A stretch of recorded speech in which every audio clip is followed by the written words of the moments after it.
जाता है तो शिक्षक नहीं बोलेगा तो कौन बोलेगा? शिक्षक को पहचान कौन देता है? एक छात्र देता है। तो हमको ऐसा लगता है कि जो है ठीक है, लेकिन अगर शिक्षक छात्रों के लिए नहीं बोलेंगे, मतलब माँ बाप अगर बच्चों के लिए नहीं करेंगे तो कौन करेगा? पटना में छात्रों के लिए माँ बाप जो है शिक्षक ही होता है। लेकिन रोशन सर, सवाल है कि नजारा बजाने वाले बच गए और नजारा का लुत्फ उठाने वाले फंस गए।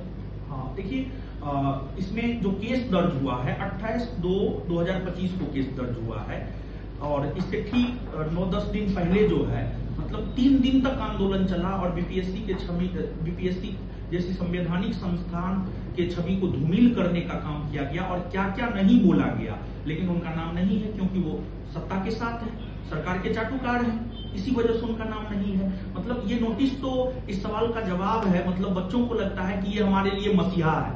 ये नोटिस तो इस सवाल का जवाब है कि जिसको आप मसीहा समझ रहे हैं ना, कैमरा के सामने जो होता है ना, कैमरा के पीछे वो नहीं होता है बाबू, आप इस बात को समझिए। और मतलब ये नोटिस तो इस सवाल का जवाब है कि कौन छात्रों के लिए जयचंद है, कौन छात्रों के लिए मीर जाफर के तौर पर काम किया है। तो कहीं ना कहीं पक्षपात पूर्ण कार्रवाई है ये षड्यंत्र है और पक्षपात पूर्ण कार्रवाई है। मतलब सिस्टम भी किस प्रकार से दोहरी मानसिकता के साथ जो है आपको काम कर रहा है, ये नोटिस इन सभी सवालों का जवाब है। लेकिन सर, सवाल अभी भी उसी प्रकार से, आपने पक्षपात की बात कही, आपने जयचंद की बात कही, इशारों में किस प्रकार की जयचंद की आप बात कर रहे हैं? देखिए, जो धोखा देता है उसी को जयचंद कहा जाता है। जो मतलब जो स्टूडेंट शिक्षक को एक भगवान मानता है, जो स्टूडेंट शिक्षक को एक भगवान मानता है, मतलब वो शिक्षक जो है छात्रों के साथ धोखा कर रहे हैं, तो उनको जयचंद नहीं कहिएगा तो और क्या कहिएगा? अब तो कहा था कि शिक्षकों को बड़ी ही जानकारी होती है, जरा जयचंद का बारे में थोड़ा बता दीजिए, नाम बता दीजिए। देखिए, जयचंद जो है ना, आपको पृथ्वीराज चौहान के साथ धोखा किया था। यानी भारत में जो है इस्लामी सत्ता की स्थापना मोहम्मद गौरी किया था। मोहम्मद गौरी और पृथ्वीराज चौहान के बीच जब युद्ध हो रहा था ना, तो उसमें जयचंद जो है मोहम्मद गौरी का साथ दिया था, जिस वजह से भारत में इस्लामी सत्ता की स्थापना हो पाई। जयचंद मतलब धोखेबाज।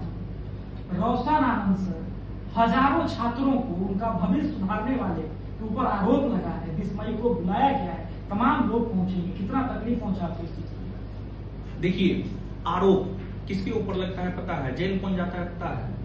जो सच में आम जनता के लिए काम करता है। यहाँ पर आम जनता मतलब छात्र, हम लोगों के लिए तो आम जनता छात्र ही है। जो सच में छात्रों के साथ होता है ना, जो सच में सच की लड़ाई लड़ता है ना, आरोप उसी पर लगता है। भगत सिंह जेल गए, क्या वो गलत थे? कभी गलत नहीं थे। महात्मा गांधी जेल गए, क्या वो गलत थे? कभी गलत नहीं थे महात्मा गांधी।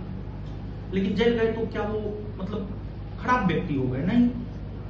देखिए, वर्तमान में जो सत्ता के साथ होता है ना, उसको कुछ नहीं होता है, लेकिन इतिहास उसको मीर जाफर के तौर पर याद करता है, गद्दार के तौर पर याद करता है।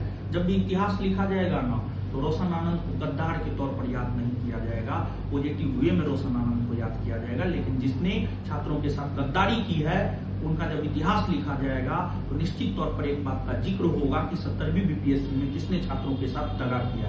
1 साल तक शांत रहने को कहा गया है और कुछ ऐसी चीजें नहीं करने की वजह जिससे छात्रों का जो है अलग ही दिशा में मनोबल बढ़ जाए। शांत तो हम पहले से, शांत आगे भी रहेंगे, लेकिन जब बात छात्रों की आएगी तो फिर आवाज तो उठाएंगे। षड्यंत्र की बुआरी निश्चित तौर पे, मतलब जिस डेट में केस दर्ज हुआ है 28 फरवरी को, ये तो इस और ही इशारा करता है कि ये षड्यंत्र है, ये साजिश है।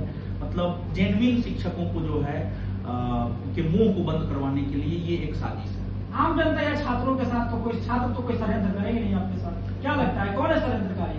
अब जो भी हो ये तो हमको पता नहीं है। जिस रोज हमको पता चल जाएगा उस रोज हम उससे अकेले फरिया लेंगे। 11 ही लोगों को क्यों रोशन जी?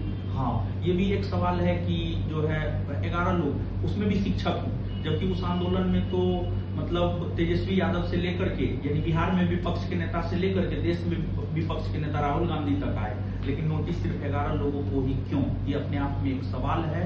इस सवाल का जवाब जो है सिस्टम को देना चाहिए। कैसे आप जो है इसको आगे देख रहे हैं, इसको भी लड़ाई की तरह, संघर्ष की तरह देख रहे हैं, कैसे करेंगे ये संघर्ष? देखिए, जीवन में जब तक जीवन है तब तक संघर्ष है, और देखिए, अगर मान लिया जाए कि चीनी है तो वहां तो चीटा लगेगा ही। मतलब जीवन है तो संघर्ष है, तो इसको भी मतलब इतना चीज देखे हैं तो इसको भी देखेंगे। छात्रों का समर्थन करते हैं आप, आम जनता की बात करते हैं, भविष्य की बात करते हैं, लेकिन आज रोशन आनंद जी को समर्थन की जरूरत है। किस वर्ग से समर्थन मांगते हैं? हम छात्रों के लिए काम करते हैं तो हमें तो छात्रों का समर्थन चाहिए, और हमें छात्रों का समर्थन रखता है, छात्रों का समर्थन एकदम रखता है। बस